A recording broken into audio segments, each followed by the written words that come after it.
नमस्कार बच्चों, कैसे आप सभी लोग। जैसे कि आप सभी बच्चे जानते हैं, हम लोग क्या पढ़ रहे हैं। हम लोग कक्षा 9वीं क्लास 9th कक्षा 9वीं का प्रश्न बैंक, कक्षा 9वीं का प्रश्न बैंक। कौन से विषय का प्रश्न बैंक? गणित विषय का प्रश्न बैंक। गणित विषय का प्रश्न बैंक हम पूरा हल कर रहे हैं वार्षिक परीक्षा की तैयारी के लिए। किसकी तैयारी कर रहे हैं हम? वार्षिक परीक्षा की पूरी फुल तैयारी कर रहे हैं। वार्षिक परीक्षा की तैयारी करने के लिए कक्षा 9वीं का पूरा प्रश्न बैंक हम हल कर रहे हैं। ब्रिज कोर्स का ये तीसरा वीडियो है। मैंने पिछले वीडियो में 26 सवाल करवा चुका था और अब 27वां सवाल करवाऊंगा और इस वीडियो में ब्रिज कोर्स पूरी खत्म कर दूंगा। फिर कल से हम एनसीईआरटी गणित हम पढ़ना शुरू करेंगे। 27वां क्वेश्चन बोल रहा है, एक वर्ग की भुजा 5 इकाई है, इसका परिमाप क्या होगा? वर्ग किसको बोलते? एस। वर्ग की चारों भुजाएं बराबर होती है। वर्ग की चारों भुजाएं कैसी होती है? बराबर होती है ना। वर्ग की चारों भुजाएं बराबर होती है। अगर ये भुजा 5 की है तो ये भी 5 की होगी, ये भी 5 की होगी और ये भी 5 की होगी। और वर्ग का परिमाप क्या होता है? वर्ग का परिमाप मतलब किनारों की लंबाई हो गया 5 और 5 10 और 5 15 और 5 20। आंसर जाएगा आपका 20 इकाई, है ना। वर्ग की एक भुजा बराबर 5 इकाई। यहां पर हम लिखेंगे दिया है वर्ग की भुजा बराबर दी है 5 इकाई। दिया है वर्ग की भुजा बराबर कितनी दी है? यहां पर हमको 5 इकाई दी है। वर्ग की भुजा बराबर कितनी दी है? यहां पर हमको वर्ग की भुजा बराबर यहां पर हमको दी है 5 इकाई। तो वर्ग का परिमाप यहां पर हम इसको हम करेंगे हल। यहां पर डालेंगे हम हल और हल डाल के देखो मैं अपने हिसाब से करवाता हूं। हल डाल के यहां पर हम लिखेंगे दिया है। यहां पर क्या लिखना पड़ेगा हमको? दिया है। सवाल में लिखेंगे हम दिया है। क्या दिया है? वर्ग की भुजा। वर्ग की भुजा किसकी भुजा? वर्ग की भुजा। वर्ग की भुजा। वर्ग की भुजा बराबर यहां पर हमको कितनी दी है? 5 इकाई दी है। वर्ग की भुजा बराबर यहां पर हमको दी है 5 इकाई।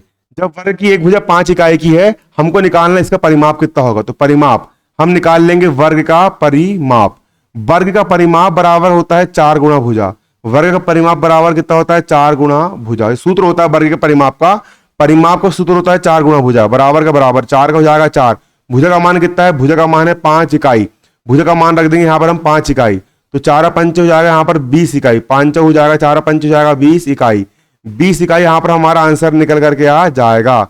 20 इकाई हमारा क्या निकल के जाएगा? आंसर निकल करके जाएगा। वर्ग की भुजा 5 इकाई है। वर्ग की भुजा बराबर है 5 इकाई। इसका परिमाप क्या होगा? परिमाप बराबर होता है 4 गुणा भुजा। 4 का हो गया 4, भुजा का मान है 5। 4 5 हो जाएगा 20 इकाई। इसका परिमाप कितना निकल के जाएगा? हमारा 20 इकाई। इसका हमारा यहाँ पर परिमाप निकल करके आ जाएगा। अगला क्वेश्चन यहां पर देख सकते हो। 28वां क्वेश्चन यहां पर क्या बोल रहा है? अगला क्वेश्चन 28वें नंबर का क्वेश्चन यहां पर हमारा क्या बोल रहा है? 28वां क्वेश्चन हमको ये बोल रहा है, दो संख्याओं का योग 6795 है। कोई भी दो संख्या है। कितनी संख्या है? दो संख्या है।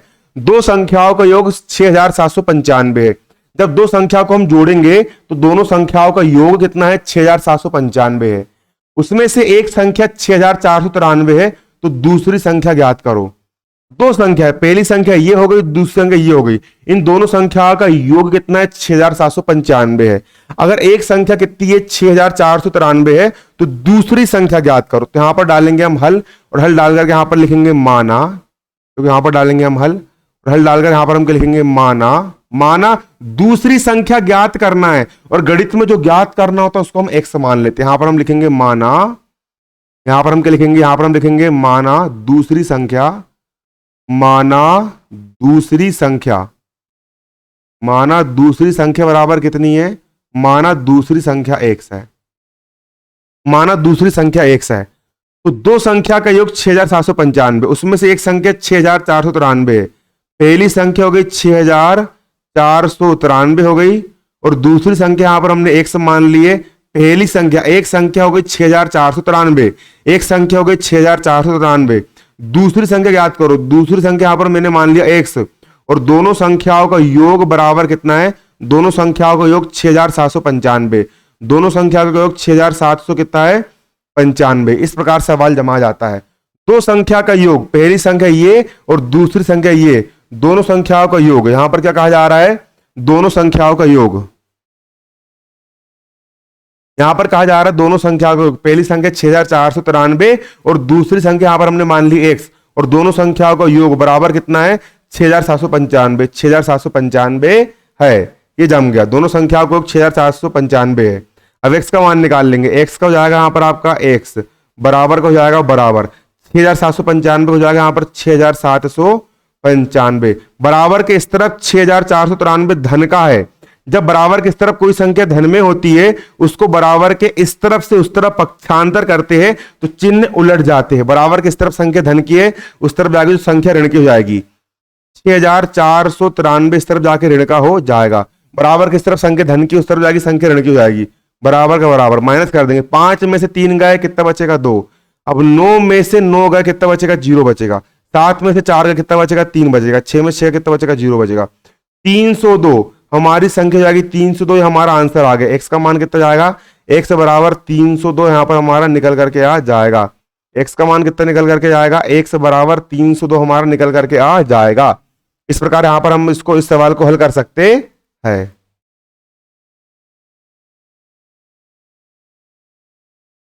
300 हटा देना सिंपल ना, कुछ नहीं करना। जब कभी भी जब से कभी एक संख्या दी हो और दूसरी संख्या ज्ञात करना हो तो बड़ी संख्या में छोटी संख्या घटा दो, आंसर ऑटोमेटिक निकल करके आ जाता है।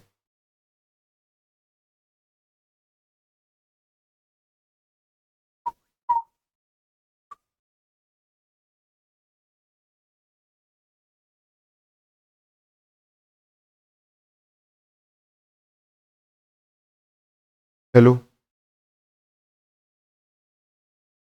देखिए अगला सवाल क्या बोल रहा है। 29 प्रश्न यहां पर क्या बोल रहा है। 29 प्रश्न बोल रहा है 29 सवाल भिन्न 1/2 कोमा 3/4 कोमा 2/3 को आरोही क्रम में लिखिए। आरोही क्रम का मतलब क्या होता है बढ़ता क्रम, मतलब सबसे छोटा फिर उससे बड़ा फिर उससे बड़ा फिर सबसे बड़ा, इस प्रकार को बोलते हैं हम आरोही क्रम, है ना। बढ़ता क्रम भी बोलते, आरोही क्रम भी बोलते, बढ़ता क्रम भी बोलते। पहली भिन्न यहां पर हमारी 1/2, दूसरी भिन्न यहां पर हमारी कितनी 3/4, तीसरी भिन्न यहां पर हमारी 2/3।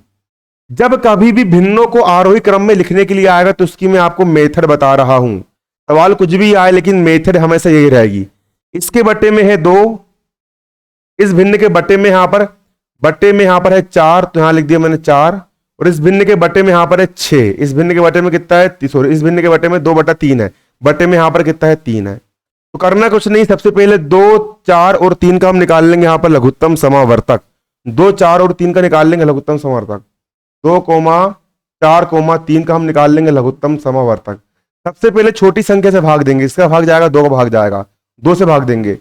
2 का पहाड़ सब लोग 2 से आगे न बढ़े, 2 1 कम 2। अब 4 बचा यहां पर, 2 का पहाड़ सब लोग 4 से आगे न बढ़े, 2 दूनी 4, फिर 3 का हो जाएगा यहां पर 3। अब फिर 2 से भाग जाएगा, 1 में भागने जा रहा है, 1 का हो गया यहां पर 1। अब 2 का पहाड़ ऐसा बढ़ो कि 2 से आगे न बढ़े, 2 1 कम 2, यहां पर बचा आपका 3। अब 3 से भाग देंगे, 1 में भागने जा रहा है 1 का हो गया 1, 1 में भागने जा रहा है 1 का हो गया 1, 3 का पहाड़ सब 3 से आगे न बढ़े, 3 1 कम हो गया 3। तो 2, 4 और 3 का हम यहाँ पर लघुत्तम निकाल रहे हैं, क्या निकाल रहे हैं लघुत्तम निकाल रहे हैं। तो गुणा कर देंगे, 2 गुणा 3 गुणा कर दो, 2 गुणा 3, 2 दूनी 4 और 4 तिया 12। तो लघुत्तम कितना आया 2, 4 और 3 का लघुत्तम आया 2 दूनी 4 और 4 तिया 12। लघुत्तम कितना निकल करके आया इसका 12, इसका लघुत्तम निकल करके आया। लघुत्तम कितना निकल करके आया 12 निकल करके आया। क्लियर। तो इसके बट्टे में 2, इसके बट्टे में 4, इसके बट्टे में 3, लघुत्तम कितना निकल के आया 12 निकल के आया। क्लियर। तो देखो इसका लघुत्तम 12 निकल कर आया।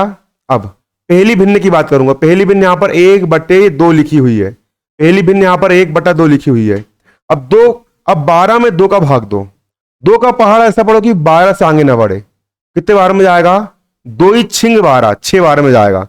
कितने बार में जाएगा 6 बार में जाएगा। 2 का पहाड़ ऐसा पढ़ो कि 12 से आगे ना बढ़े, 2 ही 6 12, 6 बार में गया। तो 1/2 में 2 का पहाड़ से 12 से आगे ना 2 ही 6 12, 6 बार में गया। तो 1/2 में ऊपर भी 6 का मल्टीप्लाई कर दो, नीचे भी 6 का मल्टीप्लाई कर दो। 6 1 का हो जाएगा यहां पर 6, बटे का हो जाएगा बटे, और 6 दूनी जाएगा यहां पर आपका 12। इस प्रकार से 1/2 को हम 6/12 भी लिख सकते हैं।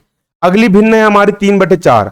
अब इसके बटे में 4 और 2 4 और 6 का लघुत्तम में 12, मतलब 12 में 4 का भाग दो। 4 का पहाड़ ऐसा पढ़ो कि 12 से आगे ना बढ़े। तो 4 1 कम 4, 4 दूनी 8 और 4 तिया 12, 3 बार में भाग गया, 4 तिया 12। तो 3/4 का हो जाएगा यहां पर आपका 3/4। 4 का पहाड़ ऐसा 12 से आगे ना बढ़े, 4 तिया 12, 3 बार में गया।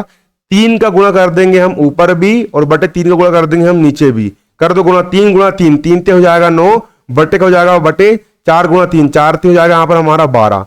तो 3/4 को हम लिख सकते हैं 9/12। अगली भिन्न यहां पर हमारी क्या है, अगली भिन्न यहां पर हमारी 2/3। अगली भिन्न लिख लिया मैंने 2 बटे अगली भिन्न हो गई 2/3। अगली भिन्न लिख लूंगा यहां पर मैं 2/3। अब इस 2 के बटे में 3 है और यहां पर इनका लघुत्तम है 12। 3 का पहाड़ ऐसा बढ़ो कि 12 से आगे ना बढ़े, तो 3 एक कम 3, 3 दूनी 6, 3 3 3 4 12। 4 बार में जाएगा तो 4 का गुणा कर देंगे हम ऊपर भी और 4 का गुणा कर देंगे नीचे भी। कर दो गुणा, 4 दूनी हो गया 8 बटा 4 हो जाएगा यहां पर आपका 12। तो 1/2 को हम लिख सकते 6/12, 3/4 को हम लिख सकते 9/12, 2/3 को हम लिख सकते 8/12। इसके बटे में भी 12, इसके बटे में भी 12, इसके बटे में भी 12 है ना। तो ये 12 में से 6 भाग है और जो 12 में से 9 है और 12 में से 8 है। अब 6 बड़ा क्या, 9 बड़ा क्या, 8 बड़ा। आरोही क्रम में लिखना मतलब बढ़ते क्रम में लिखना मतलब सबसे छोटा। तो सबसे 6, 9 और 8 में सबसे छोटा क्या है, सबसे छोटा है 6/12। 6 सबसे छोटा है, 6/12 सबसे छोटा है, मतलब 1/2 सबसे छोटी हो जाएगी, 1/2 सबसे छोटी हो जाएगी। फिर 6 सबसे छोटी, फिर उससे बड़ा 6 से बड़ा होता है 8/12। 6 से बड़ा क्या होता है, 8/8 होता है। 8/12 मतलब 2/3, तो 1/2 से बड़ी हो जाएगी 2/3। फिर 8 से बड़ी होती है 9/12। 9/12 मतलब 4/3, फिर सबसे बड़ी हो जाएगी 9/12 मतलब 3/4, सबसे बड़ी हो जाएगी यहाँ पर आपकी 3/4। ये आरोही क्रम में लिख दी, सबसे छोटी 1/2, उससे बड़ी 2/3 और सबसे बड़ी 3/4। इस प्रकार से यहाँ पर हम आरोही क्रम में लिख सकते हैं। और ये भिन्न वाला पोर्शन मैंने ब्रिज कोर्स में बारीकी समझाया हूं, आप उसमें भी वीडियो लेक्चर जा करके देख सकते हो, उसमें भी आप लोग को समझ में आ जाएगा, उसमें भी आपको समझ में आ जाएगा। तीसरा क्वेश्चन यहां पर क्या बोल रहा है आप समझ सकते हो। तीसरा क्वेश्चन यहां पर क्या कह रहा है, तीसरा क्वेश्चन यहां पर क्या बोल रहा है, देखिए तीसरा क्वेश्चन बोल रहा है दिए गए चित्र का परिमाप ज्ञात करो। देखिए दोस्तों, परिमाप या परिधि कभी भी निकालने के लिए आए, परिमाप का मतलब होता है किनारों की लंबाई, यहां से लेकर के यहां तक की लंबाई, फिर यहां से लेकर के यहां तक की लंबाई, फिर यहां से लेकर यहां तक की लंबाई, फिर यहां से लेकर यहां तक की लंबाई। यहां से यहां तक हो गया 8, 8 और 4 12, 12 और 5 17, 17 में जोड़ देंगे 4.5, 17 और 4.5 हो जाएगा आपको 21.5। परिमाप, पहले चित्र का परिमाप निकाल रहा हूं, पहले चित्र का परिमाप, पहली भुजा हो गई 5 धन, दूसरी भुजा हो गई 4, तीसरी भुजा हो गई 8, चौथी भुजा हो गई 4.5, 4.5 जोड़ देंगे 5 और 4 9, 9 और 8 17, 17 और 4 21.5 हो जाएगा 21.5, जोड़ने पर जाएगा 21.5। अगला चित्र यहां पर बना, इसका परिमाप निकालना है, यहां से लेकर के यहां तक की लंबाई जोड़ लो, फिर यहां से लेकर यहां तक की लंबाई जोड़ लो, फिर यहां से लेकर यहां तक की लंबाई जोड़ लो, फिर यहां से लेकर यहां तक की लंबाई, फिर यहां तक की लंबाई। ये हो जाएगा, देखो यहां से यहां तक हो गया 4, 4 धन, फिर यहां से यहां तक हो गया 5, ये हो गया 5, फिर यहां से यहां तक हो गया 5, फिर 5, फिर यहां से यहां तक हो गया 3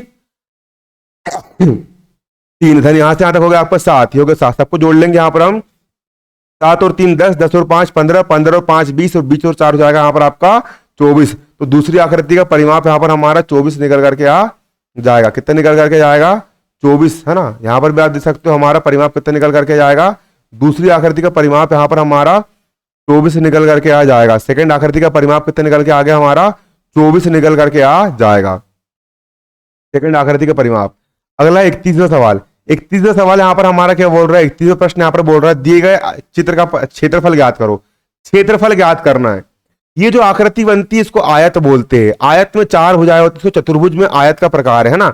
ये पहली भुजा, अगर आयत में क्या होता है, ये वाली भुजा अगर 9 सेंटीमीटर की है तो इसके सामने की ये वाली भुजा भी हो जाएगी आपकी 9 सेंटीमीटर, और ये वाली भुजा अगर 5 सेंटीमीटर, इसके सामने भुजा भी हो जाएगी 5 सेंटीमीटर।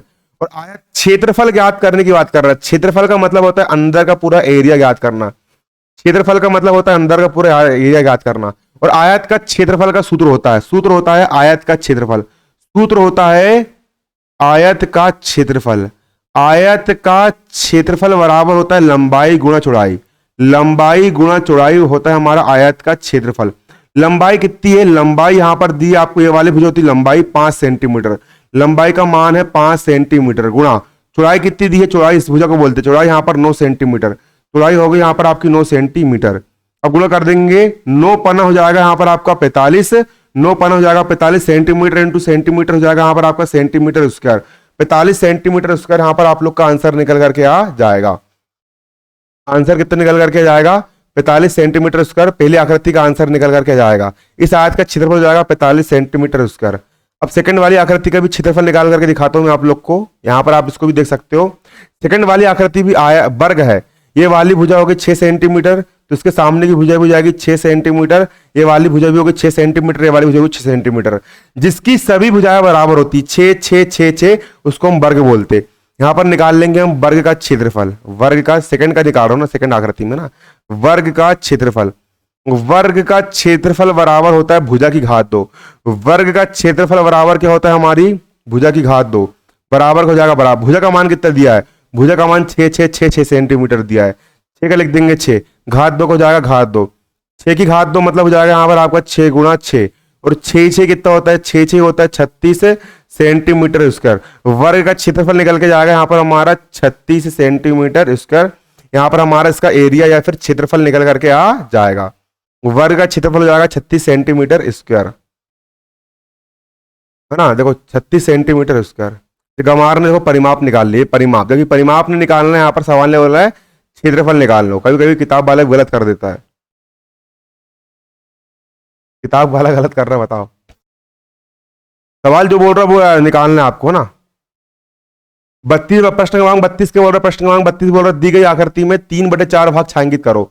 यहां पर 3/4 भाग, 3/4 मतलब 4 भाग में से 1 2 3 4, 1 2 3 4, 4 भाग में से कोई भी 3 भाग को छायांकित करना है। तो पहला भाग को छायांकित जे कर दिया, दूसरे भाग को छायांकित जे कर दिया, तीसरे भाग को छायांकित जे कर दिया। बटे में 4 मतलब कि 1 2 3 4, 4 भाग में से 3 भाग, 1 2 3 भाग को छायांकित करना है। तो 3/4 आपका ये निकल करके आ जाएगा। क्या निकल के जाएगा आप लोग का 3/4 यहां पर निकल करके आ जाएगा। 33वां क्वेश्चन यहां पर क्या बोल रहा है, देखिए प्रश्न क्रमांक 33 क्या बोल रहा है। 33वां क्वेश्चन बोल रहा है संख्या रेखा पर प्रदर्शित करो। पहला सवाल यहां पर बोल रहा है ऋण 3 धन का 6, ऋण 3 संख्या रेखा किसको बोलते हैं, देखिए संख्या रेखा किसको बोलते हैं, स्केल को हम बोलते हैं संख्या रेखा। यहां पर मैं आपको बना करके दिखाता हूं, कुछ नहीं करना है, सिंपल सी एक लाइन खींचना है। ये हमने यहां पर एक रेखा खींचे, देखो मैं यहां पर स्केल से खींचना, आप स्केल से खींच रहे हो, थोड़ी इड़ंग बिड़ंग टेढ़ी हो सकती है। बीच में होता है यहां पर 0, 0 से बड़ा 1, 1 से बड़ा 2, 2 से बड़ा 3, 3 से बड़ा 4, 4 से बड़ा 5, 5 से बड़ा 6। 0 से छोटा होता है ऋण 1 से छोटा होता है ऋण का 2, ऋण 2 से छोटा होता है ऋण का 3, ऋण 3 से छोटा होता है ऋण का 4। सबसे पहले यहां पर उन्होंने बोला ऋण का 3, तो ऋण का 3 कहां पर है, 0 से पहले ऋण 1, ऋण 2, ऋण का 3, ऋण का 3 यहां पर आपका ये है, क्लियर।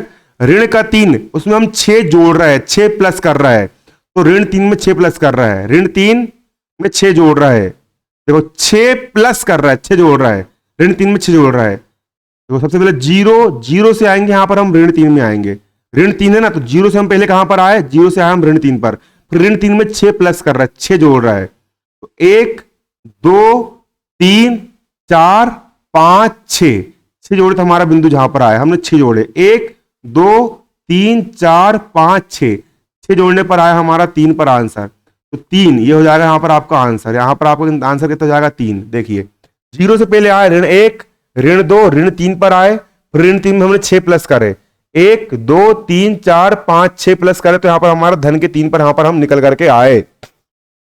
इस प्रकार से यहाँ पर हम इसको हल कर सकते हैं, क्लियर है।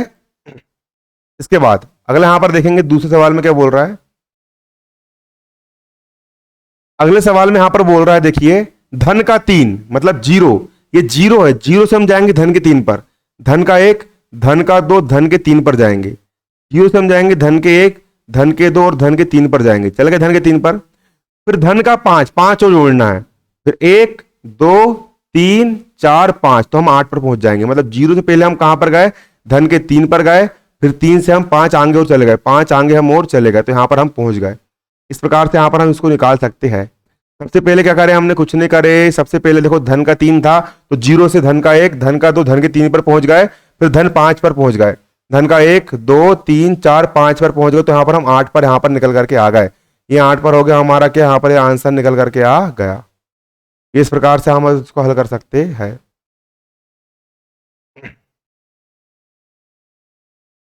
अगला सवाल देखिए 34वां सवाल यहाँ पर क्या बोल रहा है।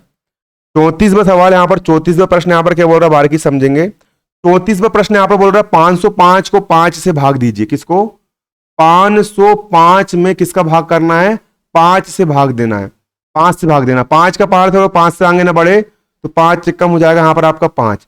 5 में से 5 गए 0, उतार लिया यहाँ पर 0, 5 में 0 को भाग दो, 5 शून्य हो जाएगा 0, 0 में से 0 गए 0, उतार ली, फिर यहाँ पर हमने कितना 5, 5 का पहाड़ था 5 से आगे ना बढ़े, 5 कम हो जाएगा यहाँ पर आपका 5, घटा देंगे, 5 में से 5 गए 0 बचेगा 101, यहाँ पर आपका आंसर निकल करके आ जाएगा 101, यहाँ पर आंसर निकल करके जाएगा कितना हमारा 101 आंसर निकल करके आ जाएगा।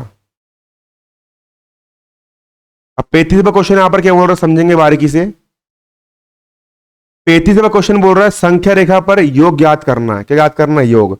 सबसे पहले धन का 5 लिखा है, ये संख्या रेखा होती है, यहां पर आप देख सकते हो हमारी संख्या रेखा होती है, बीच में होता है 0, है ना, बीच में क्या होता है 0, थोड़ा जूम करके दिखाता हूं मैं आपको यहाँ पे।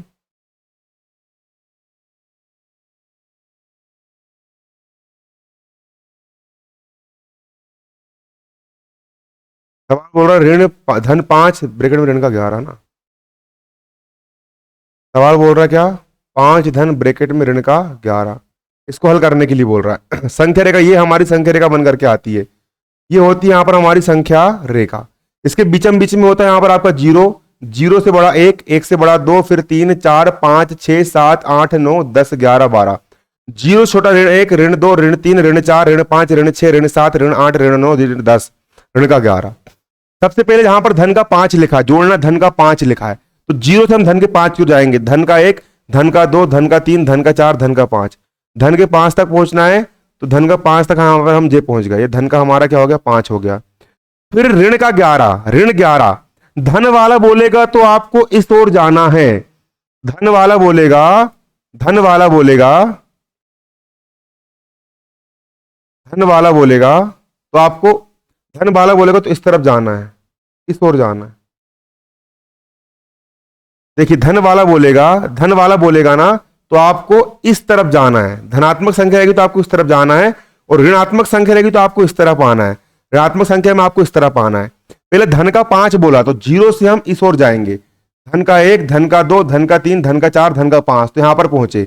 ऋण का 11 बोला, ऋणात्मक संख्या बोलेगा तो आपको ऋणात्मक संख्या में इस ओर आना है, ऋण का 1, ऋण का 2, ऋण 11, 11 पीछे आना है, ऋण का 1, ऋण का 2, ऋण का 3, ऋण का 4, ऋण का 5, ऋण का 6, ऋण का 7, ऋण का 8, ऋण का 9, ऋण का 10 और ऋण का 11। ऋण का 11 आपको यहां पर आएगा, ऋण का 11 यहां पर आपका यहां पर निकल करके आएगा, ऋण का 11 ये, तो ऋण 6 हो जाएगा यहां पर आपका आंसर, ऋण 6 यहां पर क्या हो जाएगा आपका आंसर निकल करके जाएगा, ऋण 6 क्या हो जाएगा यहां पर आंसर निकल करके आ जाएगा।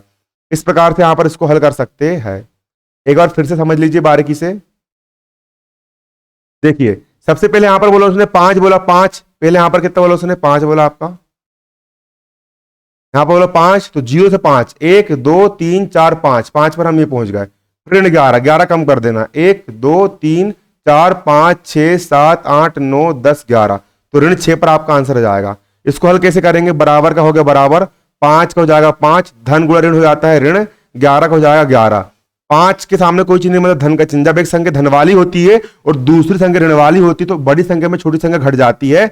11 में से 5 जाएगा, 6 बचा, बड़ी संख्या के सामने ऋण का चिन्ह, यहाँ पर भी ऋण का चिन्ह आ जाएगा और ऋण का 6 हो जाएगा यहाँ पर आपका आंसर। ऋण 6 यहाँ पर आपका आंसर निकल करके आ जाएगा, ऋण 6 यहाँ पर आपका आंसर निकल करके आ जाएगा। ऋण 6 क्या हो जाएगा यहाँ पर हमारा आंसर हो जाएगा। अगला सवाल है ऋण 2 धन 8 ऋण 4, ऋण 2 धन 8 ऋण 4,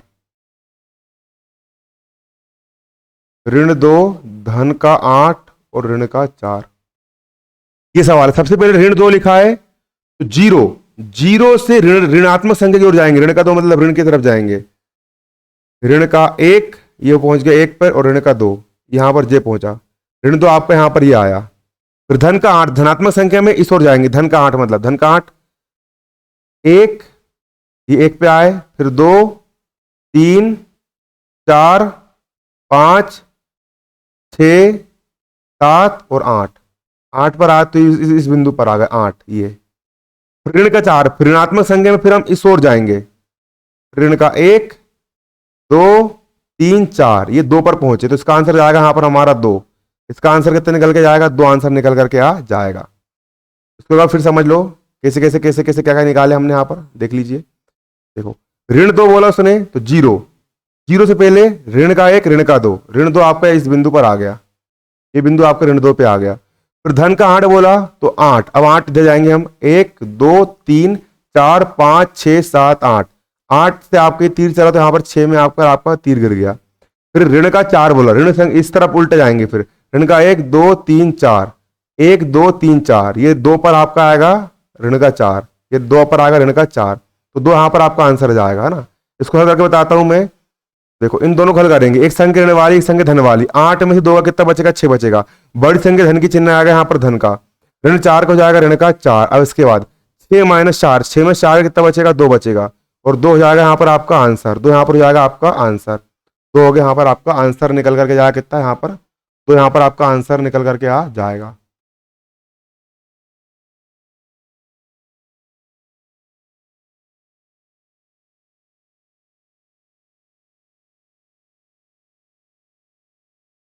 देखिए ब्रिज कोर्स हमारा पूरा एंड हो गया है। अब हम एनसीईआरटी की गणित हम चालू करेंगे।